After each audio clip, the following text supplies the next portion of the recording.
All right. Come on. Oh, look at that. Zoom it. What is going on there? Wow. I gotta fix that. Hold on. I was in a Zoom meeting yesterday and I had to zoom the camera in to get it to work. Oh my goodness gracious. Let's get this fixed. Let's go there. I should zoom it out. Bang. Okay. Sorry about that. That was weird. Weird and creepy, huh? Good morning. Welcome to House Edge Live. It's John from Casino Gaming Central. Here we go. We're on our ABCs of gambling, and I just saw that Newberry James pushes the quote of the series out there. Why is the fork in the road? I wish I would have thought of that myself before I started today's show, man. That's a beautiful way to kind of frame it. And it's going to be sort of the tone of the day, actually, with the letter Y. The letter Y, as you can imagine, is going to be about you. And that's going to be, we're actually 2 letters away from being done with this thing. And then we'll take a couple days to relax and get started with a new series of some kind next week anyway. Hope you're all having a good week to get going, or so far anyway. And I know I am. I actually, quick update on the Nexus app. We did a little demo yesterday for the group. And actually, even after the demo, I made more progress last night. But we have this whole AI component now where I can give you a prompt to give your favorite AI tool, whether it's ChatGPT or Gemini or Claude or whatever it is. You can just upload this one file to it and then say, make me a strategy. It will ask you questions about what kind of strategy you want to make, whatever, blackjack, whatever game you want to make it in. Win goals, loss limits, bet sizing, all that stuff. And it goes, and it makes a strategy file that I can then take into our system and have automation run it, analyze it, do simulations, create all the math, everything. So it'll give you the house edge on it. It'll give you all the things. Very, very cool stuff. So it's sort of a lean in to finding ways to work with, players who want to make strategies and test them out live in Nexus, but more than anything else, work with Dicer.io and have strategies that we can just kind of plug into his system. You can drag and drop and create them and, do the comparisons over there. Also, the same strategy file could work with Dice Data, and he can take that same strategy file and put it into his system and run the 100 million bots and do, all that hardcore data from a common file, like the common, like I'm calling it like the strategy language, right? And when we create the strategy language, everybody can use it and do deep dives or comparisons or analysis, whatever you want to do with it. Anyway, I'm stoked about that. It looks really good. It works really well. I'm doing some more testing today. Yeah, it's going well. I'll do a big demo here at some point, and you guys can check it out and see what you think. All right. In the meantime, let's get to it here. Let's jump in. Oh, that's the wrong. I want to go. Crap. I want to go here. I want there. Hello. Let's see. I want to go back a screen. What am I doing here? I got to go back a screen. There. And then, hold on, here. Ta-da! That's it. Okay. Sorry, I pressed one wrong button and the whole thing goes to hell in a handbasket. So, reminder, the battle we're fighting, and again, you can call it a battle if you want to. If you're looking to make money on the regular, right? It's a battle. The casino will not let you make money. They will squeeze you dry if you're trying to make a living at this. If you're there for entertainment, that's fine, but know that the end game for them is to take all of your budget, right? They only exist to take everything you have. That's really it. Now, if you're okay with that, if you're okay with going there for entertainment, and I think James Newberry is famous for saying this too, right? Go there for entertainment, have fun, enjoy yourself, and just it's the expense, right? It's like spending $500 on a football game, or a Brazilian steakhouse dinner for the family, or a craps night. If you approach it with that, that's great. It's entertainment. It's fun. If you're going there with any other purpose, like to win or to build bankroll or whatever, you're probably on a fool's errand, unless you have an edge, which we'll talk about later on. Okay. But that's just the truth of it. And you have to know that they're not there to help you out. They're not there to make it easy for you. So what do? Right? We do things like, we make sure that we have tools. We make sure that we understand how our bankroll actually works, what it's capable of producing for us or not, right? What strategies you can play with your bankroll. Does your bankroll marry with your risk profile? We had this example last week. We're talking about 2 guys who go to the same table, Baccarat. They both place the same bets. They both win the exact same amount of money. And one guy's angry, one guy's stoked. Why? Risk profile. right? If you're not marrying your risk profile or your aversion to risk with what you're doing or how your bankroll responds, it's going to be a bad time for you. And if it's a bad time for you, you're going to be in a bad place. If you're in a bad place, you will not have discipline. You will not identify when you're up. You will not obey your goals, and you will let your emotions get the best of you. All of this stuff matters. And I like I said, when I started out the ABCs of Gambling, I did not expect to have it be a psychological series. I expected it to be like, fun words that start with the letter X or whatever. It's turned into this cycle. I can't get out of it. I can't get out of my head, and hopefully I'm drilling into your heads, the notion that it's here. The entire thing is here, right? You're going to bleed out House Edge no matter what, unless you're in some kind of a weird positive EV or you're in a great variant. You're going to bleed it out. And I don't think people really realize that.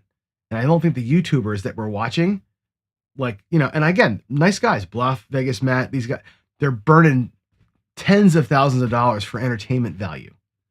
That's not reality, folks. It's not. This right here, this is reality. So hopefully you're all aware of that and are cool with that. Now, jumping ahead, we are in this series called the ABCs, and we're actually almost at the end of the series. And what I decided to do way back was, hey, let's just I was going to write a book called the ABCs of Gambling.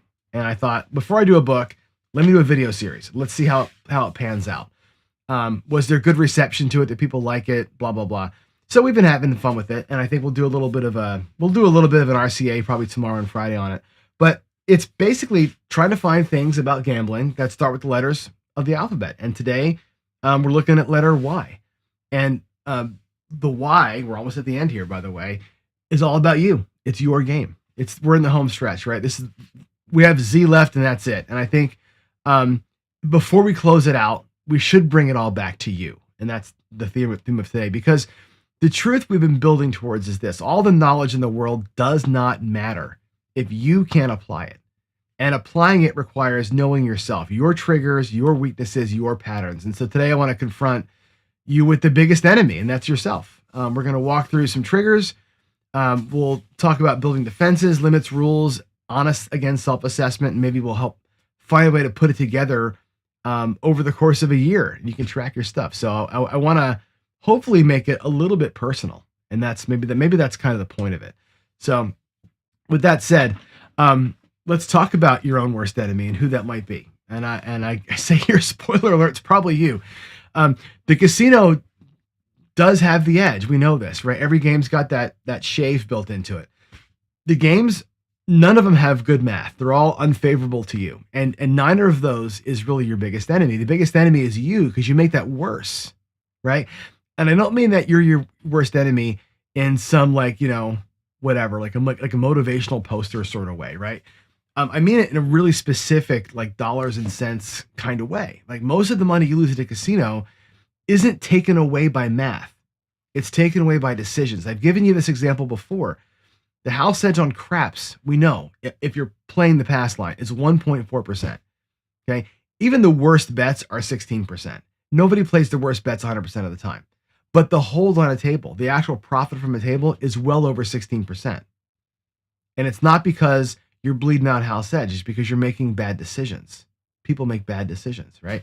And it's always, I think, something, it starts the same way, right? Something triggers you. Something happens and you go, and common sense goes bye-bye out the building. And then you do something that you wouldn't even advise a friend to do. And let's talk about some of the triggers, right? I'm due. You've lost a bunch of hands in a row. Terrible shoe, right? And the next one's got to go your way.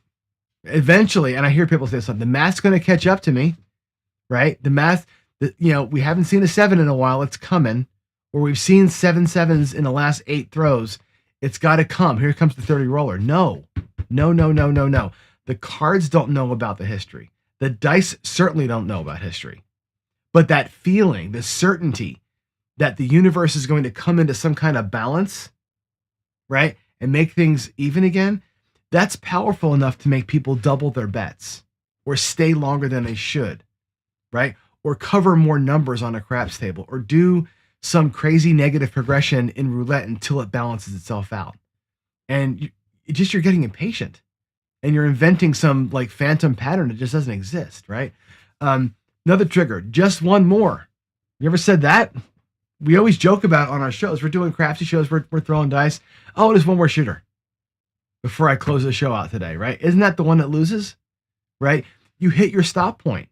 You know you should be out and leave. The idea of walking, though, especially right now, you're down, you're frustrated, you're unsatisfied, or maybe you're up a little bit, right? That feels worse to some people than risking more money. Think about that. The thought of leaving ahead for some people feels worse than risking more. Isn't that crazy, right? So you stay one more shoe, one more shooter, one more spin, one more run through the strategy, right? That's negotiating with yourself, and you'll always lose when you negotiate with yourself because that side of you will pull and you'll get into it, right? How about the trigger of I'm always playing with house money. I'm up $300 and suddenly the money feels different, right? It's not yours anymore. It's theirs, or it's found money, or it's profit. So you play a little bit loosey-goosey. You bet a little bit bigger. You take an extra chance, right? I'm guilty of this. I've been up and go, you know what? Maybe then I'll start playing the ATS for a little while and burn 555. Before you know it, your $300 is gone, right? Every dollar in the rail or in your stacks in front of you is yours. The moment you treat those winnings as free play, playing on house money, playing without risk, you've given yourself the permission to just shove it in and give it all back. Don't give yourself permission to give money away, especially when it's so freaking hard to earn. Okay. I got a feeling, right? You know, basic strategy. If you're a blackjack player, you know the right plays, but sometimes your gut says, not this time, not this time, right? You override the math and you play a hunch, right? And it works one time. You're like, okay, well, sometimes I've got this. I have wisdom. 30 years of playing, I got wisdom. I can trust my feelings better than somebody who's a newbie. Not necessarily true, right? Sometimes it's solved, right?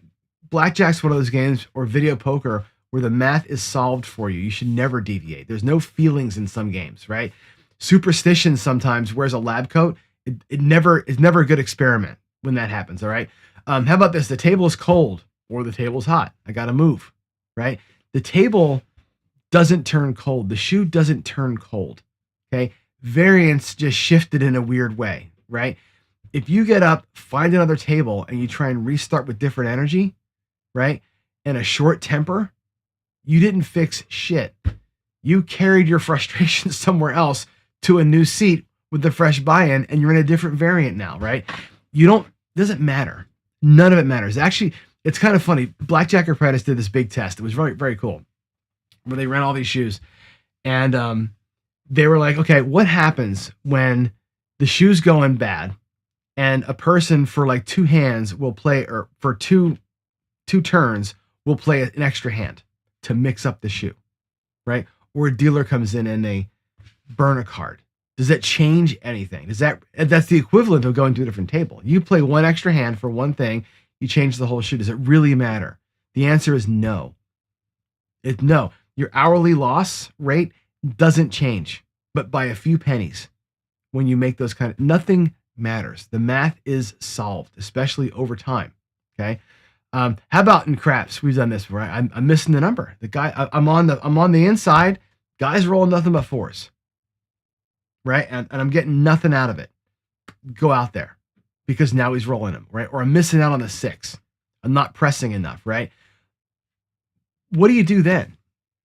Do you start dumping money out there on some different number? You press a number that you shouldn't press, or you move money off of a number to another number?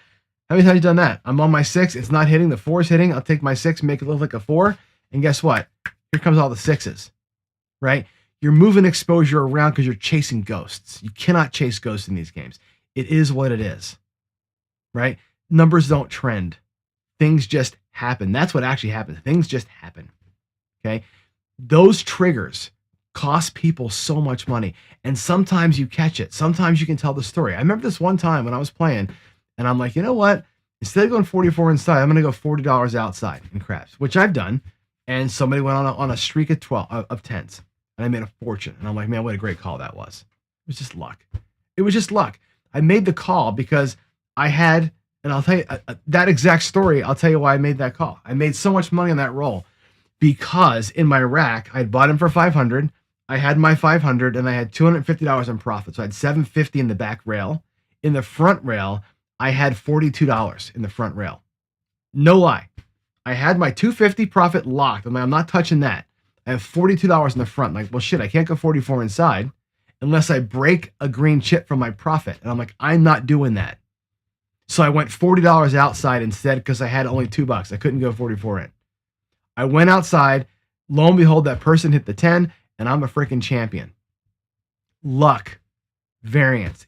That's all that is. It's a great story. I love telling that story. I made so much. I made another 350 on that shooter. But it was luck. It wasn't like the 10's going to come, right? It just happens. That's the kind of shit that happens to you, right? I need to cover more numbers. Roulette players famous for this, right? Let's get an 85% coverage on the wheel, right? Or in craps, you're coming in. I'm going to just do a molly today. Today I'm going to try the math thing. Let's go past line max odds and a 2-point molly, okay? And then you start seeing all the numbers hit that you're not on, and you're like, God, this is the dumbest way to play, right? You're going to stay disciplined, but everything around you's rolling. So you add one. Let's take a win and add the 5 and 9. And then we'll add a field bet just to cover some other shit that's going on, right? And you went from being really focused, right, to a strategy that's really one of these, a little Hail Mary, right? And when the 7 comes, and it always does, right, it takes everything away, and you go, where'd my money go, right? This is the kind of thing that causes the casinos to have a higher take on a table than the house edge is. Because you go, and you start doing all this, and guess what? You cover more things and you get exposed, right? Here's one that makes you your own worst enemy. I drove 2 hours for this. I've given you the challenge. How many times, right? I dare you to take $100 to a casino, win 10 and come home. I dare you to do it. And not because I want you to waste your gas money or your time. I want you to build the discipline muscle. Do you have the balls to drive 2 hours, do your $10 and come home? It's not about the $10. It's about the percentage. It's about getting in and getting out with a goal, learning, building that muscle, right? Nobody will take me up. Only Chris from Dice DGen did it. He's the only one who ever took the challenge for whatever reason, right? Because I'm not driving 2 hours for that, right? It's called sunk cost, right? Sunk cost. You're down. You're tired. The table's choppy. Everything says go home, but you drove all the way up here. You even might have a hotel room. I'm not leaving. I'm not leaving down after all that. I'm not leaving up with this tiny little profit after all that. No, it wasn't worth my time to be here if I do that. So what do?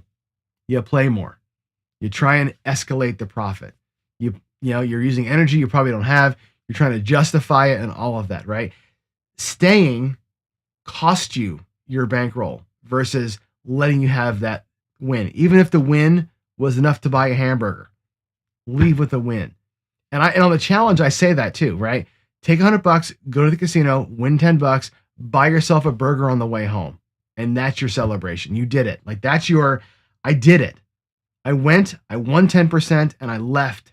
And my prize for that is a hamburger. And in my case, a Hershey bar, right? Or a donut or something, right? That's what if you can do that, you can build the D in the bridge. You can build discipline, because when you're going with real money and that's 5,000 and the 10% is 500, it is not worth your time, but you're building up the way to do it. It's like doing push-ups. You do 1, 2 a day, 3 a day, 4 a day for a week, 5. And before you know it, you're doing 100 and you look like me. You build it up over time. But again, you are your own worst enemy, and you'll tell yourself it isn't worth it to do it. It is. Trust me. How about this? The table minimum pushed me up. You budgeted for $10 tables. The only seats there are $25 tables. It happens to all of us, right? Not anymore. Vegas is coming down, but in the day, right, we were stuck at these high limits. But what do? You sit down anyway because you're here and you want to play. I came to play. Well, fuck it. I was going to play, right? And you just 2.5 times your risk. You were going to play a $10 game a certain way. Now you can't. Now you're going to play a $25 game a different way. Everything changes. Your whole plan goes out the window. Your stop loss probably changes. your triggers probably change, but your bankroll didn't change, right? Understanding that and doing it anyway, that's not adapting to the conditions. People say, oh, I adapted. No, you didn't. You surrendered your plan because you didn't want to wait. I told you the stories, guys. When I was younger, 20 years old, first learning how to gamble, I would walk Harrah's Marina in Atlantic City for hours. I would have $100 in my pocket. My wife would have $100. She's playing her video poker. I would walk that casino for hours. Matter of fact, I would walk across and go to Trump, which was right next door. Was it Trump Marina? Yeah, Trump Marina, next door to it, and check there. And I'd walk back and forth, and I would wait until 2:00 in the morning when the craps tables went from $5 to $3, and then I'd start playing. I wouldn't put one red cent out there until I could afford to play the game I wanted to play. I learned that right away. A lot of people, they got you by the balls anyway. Let's just play their minimums, right? How about this? I'm up. I should take a shot. You've been gambling and grinding $15 all night. You're up $200, and now the big bet voice comes in. It's time. Let's do a little $25 pass line parlay. Let's go follow Johnny's 1324 in the pass line. Let's put $50 on that and give it a shot. I'm up $100, couple $100. What the hell, right? Couple bets later, when the variant didn't go your way, you donate it right back, right? Because being up makes you feel invincible, right? Another one that's a you problem. I don't want to look like I don't know what I'm doing. That's a sneaky one, right? You're at a craps table. The guy next to you is barking out bets and you don't get it, right? I know all of us on my channel get it, but a lot of people don't, right? You start mimicking him, right? Hop bets and hard ways and all kind of crazy shit. And you're doing the world bet. World bet's not even on the table. You're making the world bet, right? You want to look like a tourist, right? Go to UTH and be like, and you're kind of follow betting the people around you because you don't know how to play the game, right? You let a stranger's ego potentially set your strategy. Isn't that crazy? But we do it all the time. People do that all the time. Nobody at that table is going home with you, by the way. They're not covering your losses. You got to play your own game, right? And we talk about it later too, but if you don't know the game, don't play the game, right? You're just giving into it, right? Or, I'm just going to play till dinner time. And that's not a dollar limit, and it's not really a clock limit. Like we say, set a time limit. That's kind of a fake time limit because it's a time limit without a plan, right? I'm going to put in a 90-minute session is different than I'm going to play till about dinner time. It's two different mindsets there, right? And you'll grind, maybe for 3 hours waiting for freaking dinner. You know what I mean? If you get down early, you're going to keep playing. Dinner's not till 7. You got, like a couple hours to go. What are you going to do? You've already said you're not going to leave until dinner. You told your wife you'll be there at 7. You've already given your decision-making power to the restaurant, not to yourself, right? The pattern with all of those triggers is the same structure, right? There's some emotion that creates some false narrative, some false story, and then you act on it. You act on the story instead of what you know. So here's the thing, right? After like the next 3 sessions you play, sit down and answer the questions. We always have these questions that we want you to ask. Like, did I stick to my buy-in? Did I reload? Did I deviate from my strategy? Did I do something based on feeling? Did I honor my time limit? Did I change my bet sizing out of frustration or excitement? Did I leave when I said I was gonna? Nobody sees those answers or knows them but you. And when you're walking, either the walk of shame back to your room or to the restaurant, or the walk of excitement back to your car, knowing the answers to questions like that really help you frame your night or your afternoon or your morning or your weekend. You need that. You need that level set, I think, to make yourself not be your own worst enemy. All right, next up in the letter Y is knowing your limits. So the casino, I say, does not set your limits. Your credit card doesn't set your limits. The ATM doesn't set your limits. You set your limits. Okay. And a lot of people get it wrong because they think the limit means like a number. I'll bring $500 tonight. And that's a start. Okay. That's not a system. Like a system of limits. I think you need 3 kind of limits that kind of work together. So one is obvious. That's money. Okay. Your money limit, but you only set a lot of people just half of the limit, right? A loss limit, I'll stop at $300 down. Okay. That's fine. Right. You also got to set the win goal, right? I'll not lose more than 300, or I'll stop at 250 or $300 up, whatever comes first. If I either hit the ceiling or hit a loss limit, I'll stop. Okay. Without a ceiling, you open yourself up to giving back your profits when it's time to be pulling those things back. And the loss limit may or may not be your whole buy-in, right? For some people, it has to be. For me, it typically is. If you're playing a negative progression, a ladder, it has to be. You got to know what the loss limit really is with regards to what you're playing. If it's $300 and you walk in with $300, there's no loss limit. Okay, and you just that's your one bullet for the night. You have to really reconcile that with yourself. Okay, the next limit is time. Setting a time limit, and for some people, it's got to be a hard thing. Like if I get to this point, I'll be done. Okay, fatigue is a leak, and nobody really tracks that. It's not a thing that you really kind of write down, but you got to know this. Your decision making degrades after about an hour and a half or so, right? Not dramatic, but it's enough. You're making lazy calls, right? You may stop counting your chips, right? You autopilot bets you might normally think about a little bit, right? If you set a hard break every hour and a half or so, just walk away, go to some air, check the scores, go to the sports book, watch for a minute, get a cup of come back, clear your head, come back. Then you can decide, do I want to keep going or not, right? The break itself is kind of a built-in little time limit, and it forces you to go and think about it. Make a decision instead of letting your session just drift on for freaking hours, right? It's something that I'll be honest with you, I don't really have this limit built in. This is one of my weak points. I'm very good discipline-wise on most things. I don't normally set time limits, but as I'm doing this series and I'm teaching on this stuff, I feel like I should. I think you should too. It's really good to kind of get out and take that you time, get some break, right? How about an emotional limit? We keep talking about these psychological, emotional things. These are things that nobody talks about, right? They could be important. There's conditions out there where you really shouldn't be gambling, period. Like bad day at work, looking for a release. Don't play that day. If you have a local casino, that's not the day to go. Have a shit day at work. Trust me, going to Dottie's on the way home is not going to fix that for you. I promise you, you're going to push too hard because you need something.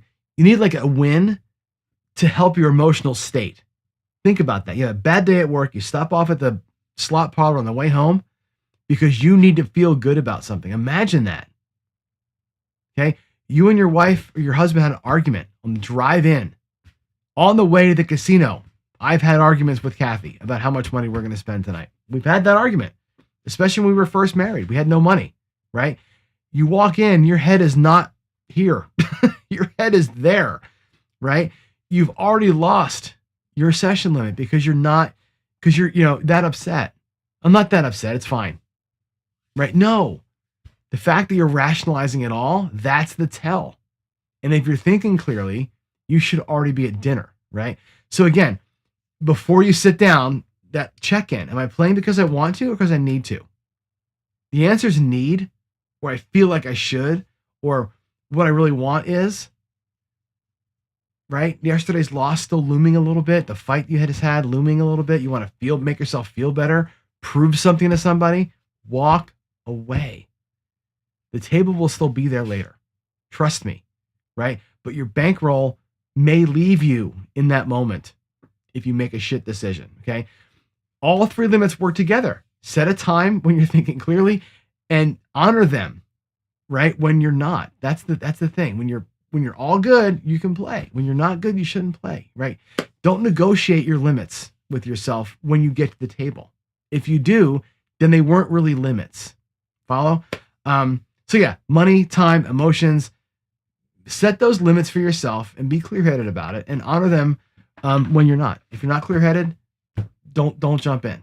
Okay. Don't renegotiate with yourself. You always lose when you battle yourself. All right. Next up is our rules. Now the casino runs on rules. They don't ever deviate. They hit on the 16, right? They stand on a 17, right? The dice got to hit the wall. Like the slot pays according to the random number generator, period, right? Nobody who works at a casino, no players, debate the rules. The rules are the rules. They're just there, right? But you need rules for yourself. Earlier, we talked about all the ways you beat yourself, right? There's triggers, chasing, pressing, covering the layout, playing past your plan, right? All those things are kind of squishy, right? They're emotional. They sneak up on you and they feel different every time. And that's why they're dangerous, okay? Rules are the opposite. They're hard. They're definitive. Rules end in periods, okay? When I used to teach interviewing for jobs or giving speeches, right? I used to tell my students, end every sentence with the word damn it, right? That gives you a period, right? When I say rules are the opposite, rules are hard, ending in periods. You got to think about that. When you set a rule for yourself, it's got a definite end to it. There's statements that you make when your head is clear, that you follow when it's not clear, okay? Let me rephrase that or repeat that. Rules are statements you make when your head is clear that you follow when your head is not clear. The triggers that we talked about earlier, those are the disease. The rules are how we treat it, okay? The difference between limits and rules is important, okay? Limits are boundaries. They tell you when to stop, okay? When my bankroll is X, when the time becomes Y. The rule is the behavior. It's how to operate. Your limit says leave at 300. The rule says I never reach into my pocket for a second buy-in. Notice the difference there. And the reason why you need rules is simple, because you cannot trust yourself to make a good decision in the moment. If it's a good moment or a bad moment, you will make terrible decisions. You will. It's not an insult. It's human nature. It's how we're wired. When you're up, you feel like you're invincible. When you're down, you feel desperate. Both states produce bad choices. Rules take the decisions off the table before that happens, okay? So here's what a good set of personal rules sounds like. Ready? Remember, they end with periods. I never chase. That's a rule. When my buy-in is gone, the session is over, not probably over, not over unless that table looks good, over. I don't go to the ATM. I don't go in my pocket. I don't go to the next envelope. I don't break a $25 chip out of the back of my rack to make the next bet. I just won't fucking do it. The money I brought is the money I play with. The money I've locked is the money I've actually locked. Okay? Another rule. I never bet what I don't understand. If I can't explain the house edge on a bet, if I don't understand the rules of that game, that eliminates it from me.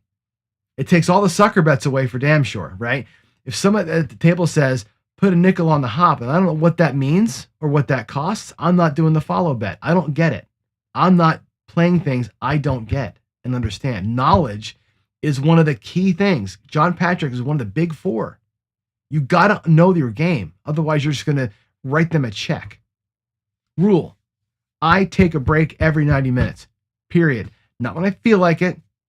Every 90 minutes. Get up, walk. Check in.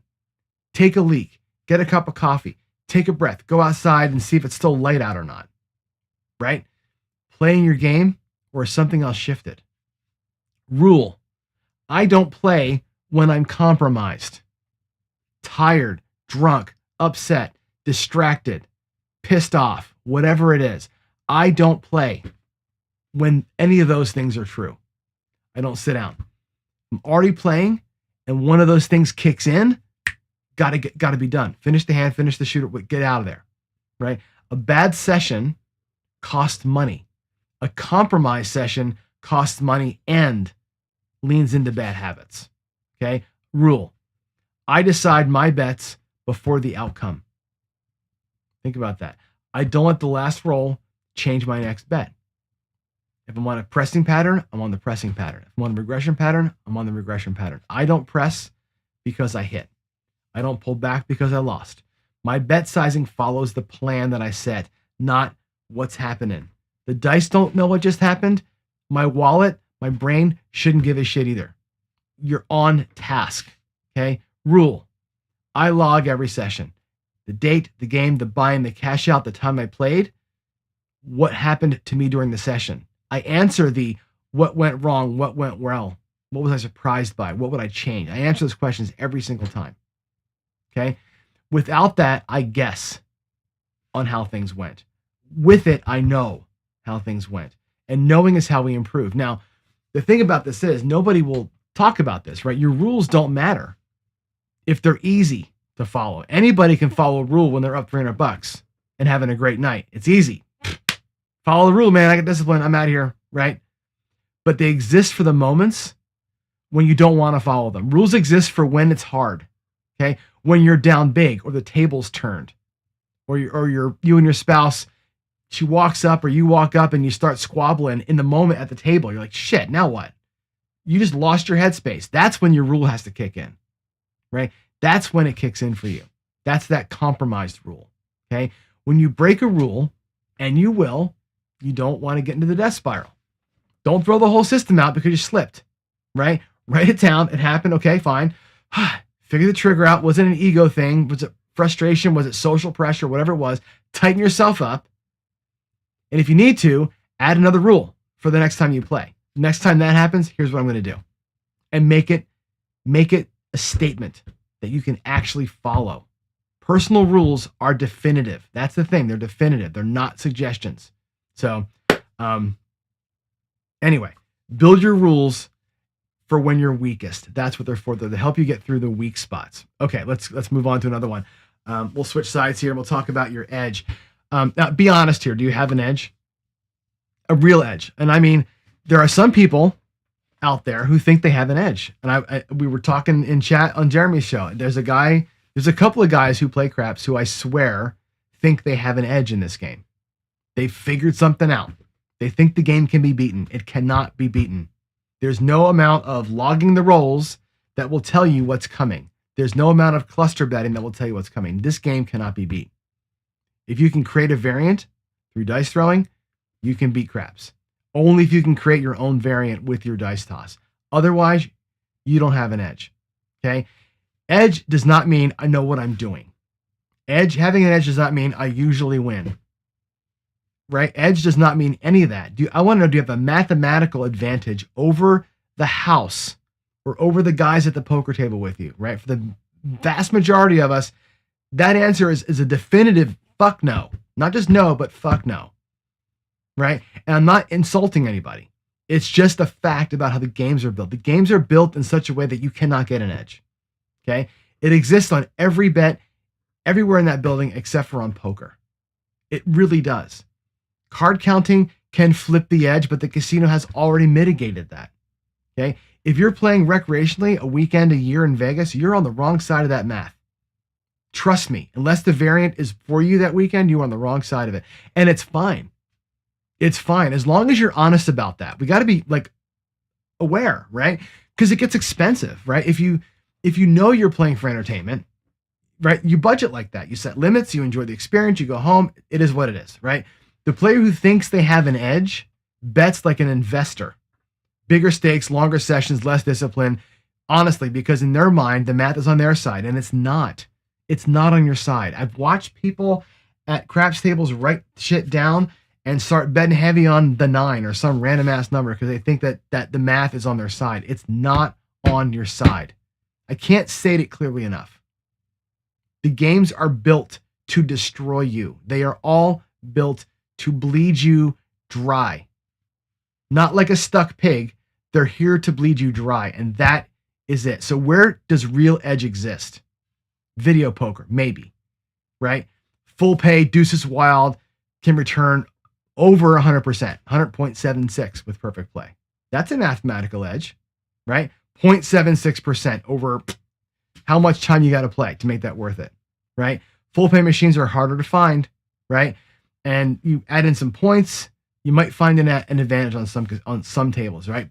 Jacks are better with the 6 to 5, right? You can find good games and with comps create a small edge. But again, time. It takes so much time to realize the edge. How do you think the casino can put out a bank of slot machines where every single machine has a 1% RTP or 1% edge on it, right? 99% RTP. How are they making so much money on that? Because they have unlimited time. They're going to be there 24/7, 365, 10,000 machines. You're going to be there for 11 hours on one machine. You don't have the ability to put in time to make a 0.6% house edge or head edge for you work. You just don't. That's the truth of the matter. Poker, conditionally, you have an edge. It's one of the games, by the way, we're playing against people, not the house, right? House has a rake, which, whatever, they're going to take their money. But your edge against the person has to overcome that, right? So the question isn't, am I good at poker? It's, am I good enough to beat the other players and cover the rake? And you got to be honest about that. If you're the fourth best player at a 9-handed game, you don't have an edge. You got a seat at the table, and that's all you got. Okay. I don't play poker for that reason. I'm not good enough at it to overcome the rake. And I think everybody else can probably overcome me. So that's, be honest about it, right? It's okay. Sports betting has an edge if you do the work. You got to pay for services to help you get the work, but it's probably the most accessible real edge for a recreational gambler, right? You line shop, you arbitrage, you handle accounts at multiple books, and only bet when you find something that's off. Doesn't matter if it's NFL or soccer or shopping cart racing, whatever it happens to be. That's the sports betting edge, right? But it means maintaining a lot of accounts, spending a lot of time doing a lot of shopping and line comparisons, buying software. It's not easy to get a tiny edge in that game. It might be a 2% grind, and you got to volume bet the shit out of that to make it work, right? You end up being a research analyst. And is it worth it? The time to put into it and the sliver that you're going to make on that, you're not 24/7 like the casino is. You're limited hours, okay? Promotions give you a temporary edge. Pardon me, 10x, 2x, whatever these days are, right? Those lost back promotions, sometimes you can find those and hunt them down when you're there in town. Small edge to bring you back to reality. If you're playing a game like blackjack with a 0.5% edge against you, and you gain a 1% edge on your promotions, well, guess what? You flip the table. That's actually pretty good if you can find those situations. Theoretically, card counting gives you an edge, right? Again, you got to find a 3-2 table. You got to find a hand shuffled game. You got to find a game with, 6 or less decks. You got to find the right rule set, ideally with surrender, and you can reduce or even flip the edge in your favor. And again, that 1% edge is tiny, but it's for you. And the questions then become this. Can I describe that edge mathematically, right? If you think you have an edge in craps, if you think you are tracking the numbers and you know what's coming next and blah, blah, blah, can you prove it with actual math, not what should happen? Don't give me the universe is going to balance. Actual math. Have you run it in simulations and proved it? If not, then you're lying to yourself, okay? Have you verified over a meaningful amount of samples, not 100 rolls, 100 million rolls? You've got to verify it, right? Or spins on the roulette, whatever it is, right? And if you can't be specific about your answers, right? Is it mathematically an edge? And have I verified it, right? Then you don't have edge. You might have knowledge. You might have experience. You might have discipline. You might have all valuable tools, but you don't have an edge. And the edge is what we're talking about here. And it could be razor thin. And the real distinction of it, the bankroll piece of that, right? The money management, the strategy, your discipline rules, all that stuff, that gives you an edge to reduce your disadvantage, not increase the advantage to your side. It never really flips, right?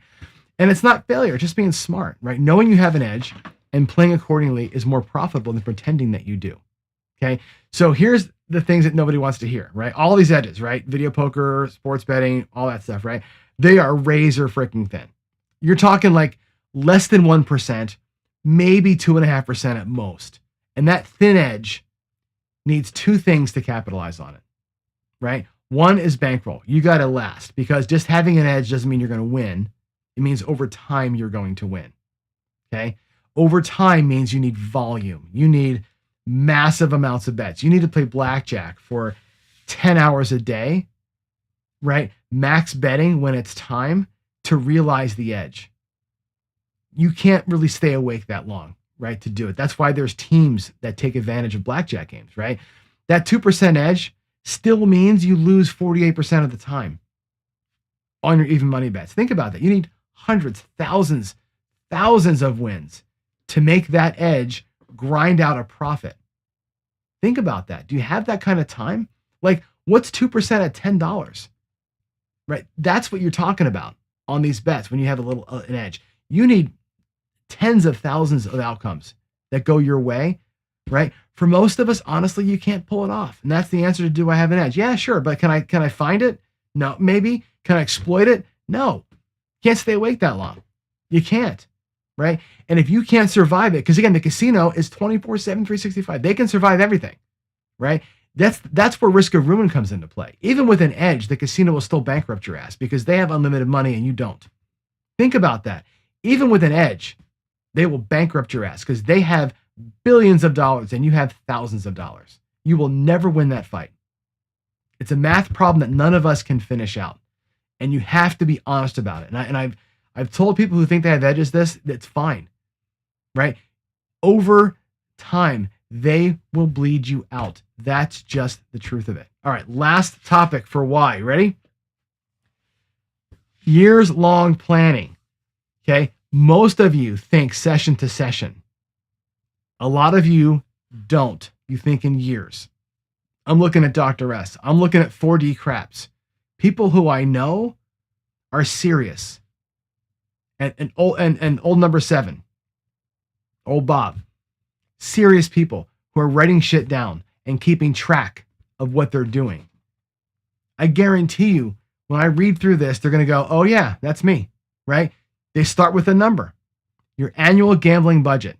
The total you're going to spend on gambling for the year. Look ahead of it. That's your 401g account. That's your gambling bankroll, your starter bankroll. How much am I willing to risk this year, right? And then work backwards. How many times am I going to go? I'm going to do 2 cruises. I'm going to Vegas 3 times. I got 4 local trips planned. Literally my next year, right? I got 2 cruises this year. We're going to be in Vegas at least 5 times. And I know that Ian's going to have some stuff over here in Seattle for me. Right? I know that. Divide it. Figure out my per trip bankroll. Some of those trips are more expensive than others. Budget it out now so I know what I've got. Know what it's going to look like before I even get there, right? Add my goals, by the way, beyond money.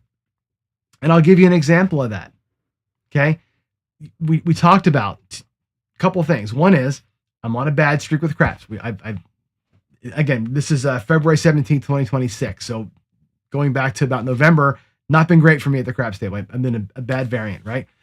This year, last year and into this year, I've spent a lot more time on blackjack. I haven't played blackjack for 20 years, right? This year, I focused on it again because I've got blackjack houses in my town. I can almost walk to them, right? Memorizing basic strategy, working on my card counting, right? I figured out how to play that game that works for me. I focused on that. My goal wasn't to win 10 grand playing blackjack. My goal was to be positive in blackjack and learn the game at a cheap level, right? Now it gets powerful for me. I have a spreadsheet. I reviewed it. I mapped out my sessions. I know where my weaknesses are and my strengths are, right? Doesn't take long, right? But after a quarter, 3 months, you pull up that sheet, you can ask yourself questions, right? I've allocated X for the year. I spent this much money through March. That's 550 over my pace. Am I doing something different? Like what happened? Like am I dipping into the ATM? Did I spend more on travel? What happened? Right? Do we need to scale back? Or maybe I'm down a little bit, right? Here's the thing. If your bankroll reduces, but you've already budgeted for your future trips, it doesn't matter. If I have 50 grand in the bank and I'm taking 10 $5,000 trips and I lose the first 4 of them, I still have 6 $5,000 trips planned in that budget, right? Unless you're going to look at the bankroll holistically and say, well, I've only got whatever, $30,000 left. I'll reset the budgets and reduce them by 22%. That might be a call you make. But if you planned out your trips ahead of time, you've already budgeted for it, right? Add up your losses, by the way, and divide that by how long you've played. So one of the things in the Nexus app, when you log a session, it asks you how long you've played, okay? Because the app will tell you not just, oh, you're minus 365 for the year. It will tell you for the year, based on what you said your hours were, you're losing $8 an hour. Or in this game, you're positive $11 an hour. In that game, you're negative $20 an hour. That's important to know where you're spending your time, right? Where you should spend your time. And again, log the game. Which game is performing better for you right now, right? For whatever reason that is, stick to the game you're winning at or that you feel comfortable at, right? You play blackjack 8 times and craps 4 times, and in blackjack, cost you $600. Craps cost you $300, but you play twice as many hours of blackjack. Per hour, they're about the same in that scenario, right? Maybe craps is a little cheaper for you. Are you playing the right game for your bankroll and for the time you plan to spend? Okay. What are your behavioral patterns, right? Take notes on that, right? And the notes column, are you writing things down like I stayed too long, or I reloaded, or I burned profit, right? Was up 3, left up 1. That's a loss of $200 in my book. You're positive for the session, but to me, that's a mental loss of $200, right? Are you achieving your goals? You said you were going to try and learn craps this year. Did you? Did you learn it on Bubble for $1 like you were supposed to? Right? Did you apply things you've learned and try them out? Did I memorize basic strategy in blackjack? Did I not make any mistakes?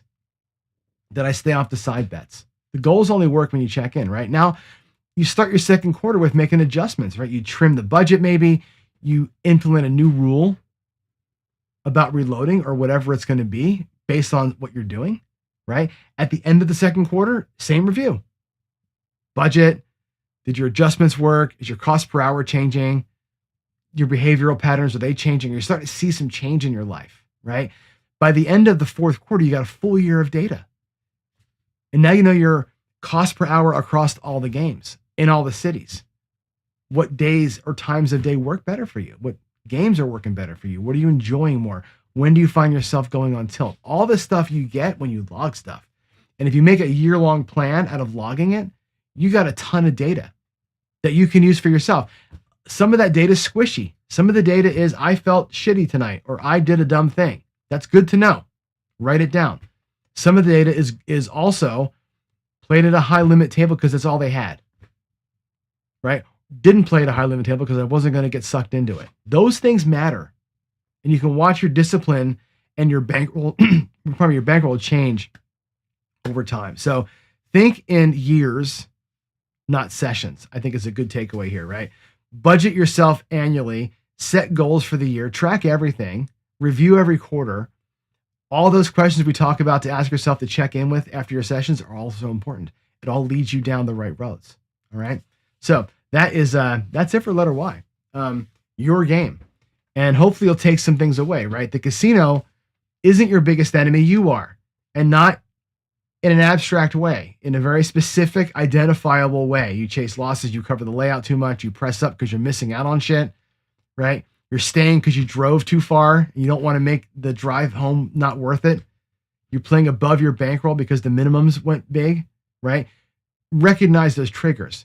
Build your self-defenses. Set limits, money limits, time limits, emotional limits, and honor them. Set rules that are definitive and don't care about your feelings. Be honest about whether you have an edge. And if you do, understand how thin it is and take seriously how hard it is to exploit something like that. Okay.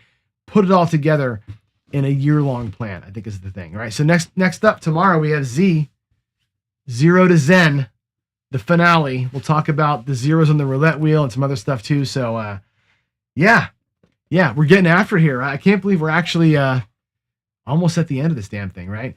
Newberry, I'm going to go I have a couple questions to go through here before we stop. Work on the ace 5 count. I'm going to work on that actually. I should do, when I do the ABCs of blackjack, I'm going to put the ace 5 count as the letter A. I've already got that planned, believe it or not.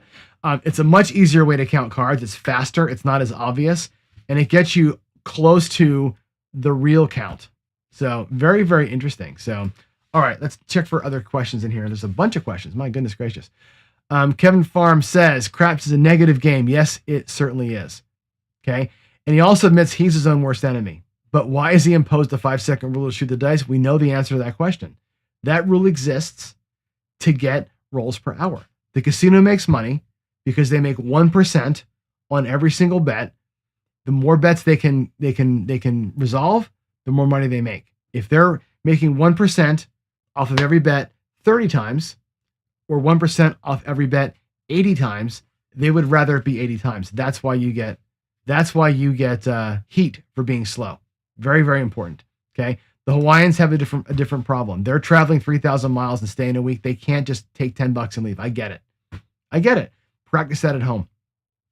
Find a way to practice that. Okay, why play the hard ways and hot bets when the house edge is huge? I actually enjoy the hard ways. I don't like the hot bets. The only time I hot bets actually is and I got this from Ed, believe it or not. I'll put that comment back up again. And I again, you feel like a champion when it works, but let's say you've got a bet pressed up on crap. Let's say I've got my 10 is up to $500. Okay.